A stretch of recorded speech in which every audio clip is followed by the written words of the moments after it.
Okay, well, we are here in my brother Forrest's theater. And, Welcome. Thank you. He has been generous enough to let me come in to his theater and shoot a tour so that I can share it with all of you guys. And I'm really excited about this because this theater was the main, if not the sole catalyst for inspiring me to build my own theater. And we'll get to that story later. But for now, Forrest, very quickly, what equipment are you running here in your theater? What equipment? It's been just a few years, so I maybe will forget. So primarily the speakers that I've got are GoldenEar. Okay. So the front channels, they're all the GoldenEar SPS. In the ceiling, I have the GoldenEar 650s, kind of the lowest level on the in wall. In the back, I have I think they're the MPX.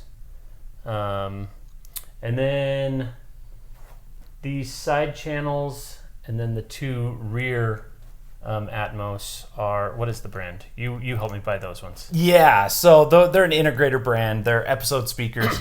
They're kind of an intermediary until he fills out the rest of it with his GoldenEar. Well, and when I started, I really was on a pretty tight budget. And so I started out with just, I didn't have the side channels, and I only had the two Atmos. And so I did upgrade and get the full 4 Atmos and then added those side channels. So that's been good since then. So now you're running, let's see, what is it? So on the bed layer you have 7? 1, 2, 3, 4, 5, 6. 7. So 7. 7.1.4. Okay, one subwoofer. Oh yeah, and which sub are you running? So the sub is also the GoldenEar. It's the GoldenEar X. What is it? The SuperSub. Okay. Not the XXL. The one just below that. Yeah. So it's not the biggest one, but it really does pretty well though. And I'll vouch for that. Yeah. It's pretty impressive for how you would look at it. And you're like, oh, that's not very big, but it packs a punch. Yeah, it's really been impressive. That doesn't mean that I'm not tempted by getting the biggest one and putting it in the front there.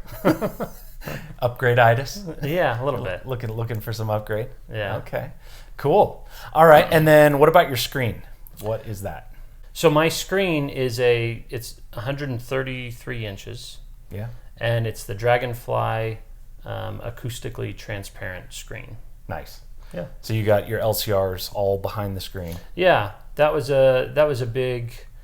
When I first started looking into this to do the theater, I didn't know like what I wanted to do as far as, I guess, just the speakers. I mean, I was thinking about I knew that you could get the floor standing speakers and like that was maybe an option. You could do the wall mounts. I mean, there were just all kinds of options. Ultimately, I decided that I did want in-wall speakers just because we liked everything nice and concealed.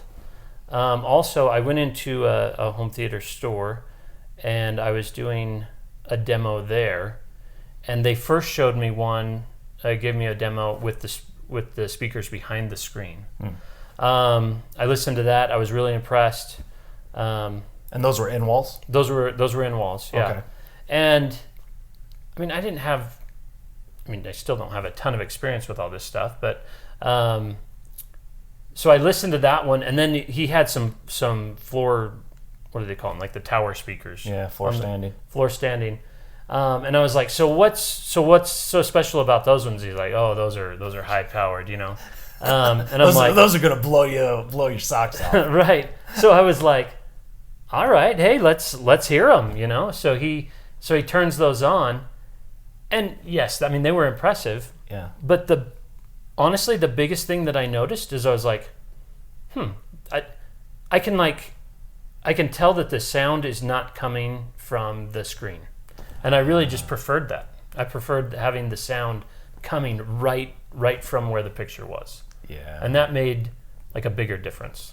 Yeah, that's actually a really I think sometimes underrated element of home theater is when you can get the speakers behind the screen. It just adds to the immersion because then the sound is actually coming from the people that are speaking and the sounds that are happening. And it really is incredible. That's great. And then also just the in walls and in ceiling, like it works great. My wife, she loves that. I mean, she walks in and she's not like looking at a bunch of speakers. Yeah. She's just looking at a room that looks nice, and that helps for her enjoyment as well, which is important. That is very the WAF is very important. The WAF, yes, it's very critical. I do remember the first time I came across the WAF, and I was reading a forum, and somebody talked about the WAF of a certain element, and I was like, what is that? I had to Google it, and I'm like, oh, the wife approval factor. Hey, that's very important. I didn't think of it, but now that you mention it, yes. that is critical. Yeah, for sure. Cool. Okay, so... Oh, and then, sorry, just to continue, in my rack, I've got the Denon 3700. Nice. I have a Panasonic 4K Blu-ray player, and then a Crown amplifier. Yeah. Now, why do you have the Crown amplifier? I just had too many channels. Right. So I use that one to power the left and right channel on the front. Okay. Yeah. So you've got 11 channels total. It's a the 3700 has 9 channels of amplification, but 11 channels of processing. Yeah. So you had to add the 2 external amps. Okay. Well, just the one. Well, 2 external channels of amplification. Exactly. Yeah. Yep. Perfect. Yeah. Very nice. And then your projector? It is the Epson 4050. Okay. All right. Yeah. Excellent. Yeah, that's very similar to mine. Yeah. Very similar. Good one. Yeah. Yeah. This is, and I really like the wall color. I from the very beginning, when I first came in this room, I was like, oh wow, that is a really, really nice color. It's like a gray blue, and it's nice and dark, which adds to the immersion because you turn off the lights and it just kind of disappears. And we wanted a paint that had like a nice matte finish. Yeah. Like we didn't want anything glossy. Yeah. We've got carpet all over on our floors just for the sound. Yeah. Still need the wall treatments, but we'll get someday. Those. You'll get the acoustic panel upgrade. Yeah. Absolutely. So how large is your room? So my room is like right here from this wall over here to this one. That is 10 feet, just over 10 feet. 10 feet wide. Okay. Yeah. And then front to back? Front to back is about 19 feet. 19. Okay. Great. Yeah. And then it does have kind of this, and that's not including this little kind of alcove. Yeah. Right here. So our entry is over here to the left of the screen. We thought about making that like a hallway and then coming in through a door right over here. Ultimately, we said, "Hey, this is fine. Let's just leave that open."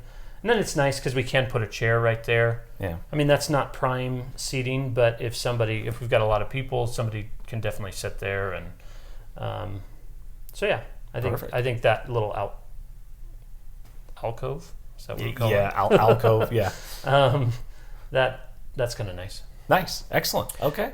And then also we've got, I mean, obviously it's elevated. I think we elevated about as much as we could. I think we're at like 1.5 feet on that one. Oh, okay. Your riser is about 1.5 feet tall. Yeah. Okay. Cool. So, and then then you've got this row of chairs, 3 and then 4 in the back for a total of 7. Now, do you feel like you utilize that many chairs, or is it primarily you who's watching movies in here and most of the seats are empty? I think rarely do we have 7 people seated, but I mean 6 is kind of normal. Oh, really? Okay. Yeah. Wow, that's great. Yeah, that's very good. I would say that we use our seats. Like if it were smaller, that would not work as well. Just because the primary use is our family movie night. Yeah. Yeah. Nice. Okay. Excellent. That's good I would to hear. actually like to get down here and watch a lot more movies on my own, but it just doesn't happen. But our family movie night is pretty regular. So nice. That's good.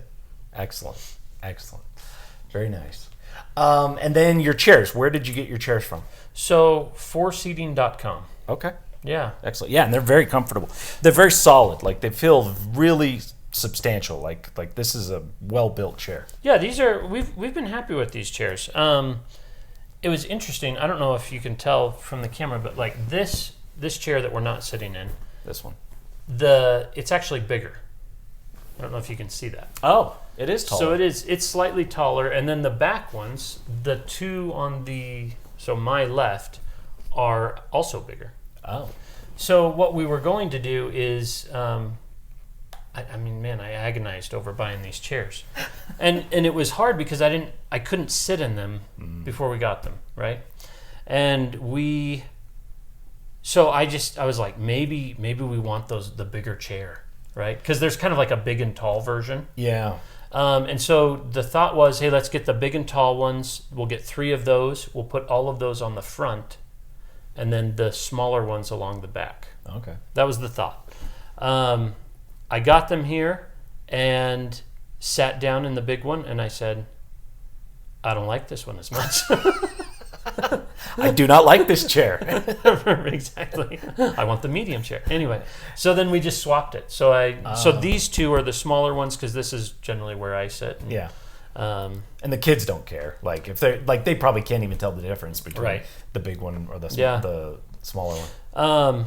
But I mean, they're still good chairs. Yeah. I mean, I think all of them. Yeah. So they're good. I think the leather is good quality, and nice. One thing that we love is the headrest. That. Oh yeah. Yeah. That's adjustable. So I mean, obviously they recline like fully as well, but the adjustable, I forget what the headrest. That's just really nice because then you recline, but then you still have some support for your head to be able to watch the movie. Nice. So excellent. Yeah, it's a great layout. This room functions really, really well. This is awesome. So I'm going to share my experience of coming in this room for the first time. So a little bit of backstory. I was a fan of home theater since I was like an early teenager, and I had a subscription to Home Theater Magazine, and I just dreamed of someday building the home theater of my dreams. And I remember because they would always do these things where they're like, oh, here's a budget build, and here's these speakers paired up with this receiver and this VCR. Yeah, VCR, that's right. And then they would have like, oh, this is a medium level build, and then they would have the premium, the premium build. Yeah. And I just remember thinking, oh my gosh, someday if I could build a $10,000 home theater, that would be amazing. Like it was just like this aspiration that I had.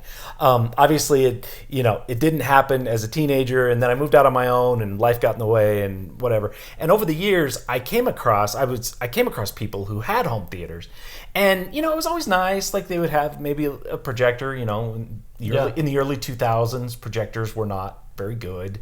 But they'd have a projector and the speakers, their systems, it was always underwhelming. I always appreciated the effort, but the result was always a little underwhelming. But in the back of my mind, I had an idea of what a home theater could actually be. And then a few years ago, Forrest told me, hey, George, I'm building a home theater. And I was like, oh, that's cool. All right. And I just kind of imagined in my mind that you were going to build one of these home theaters that I always found underwhelming.